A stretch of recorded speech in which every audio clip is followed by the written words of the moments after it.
ฟ้ามืดกะคงบ่โดนเห็นสนตาเว้นยามเศร้าน้องเอ๋ยเศร้าสาอย่างเอา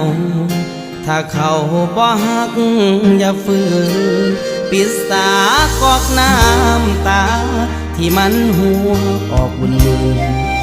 ไปแล้วเขาคงบอกคืนอย่าฝืนให้เสียเวลาอย่าห้ามน้องพอ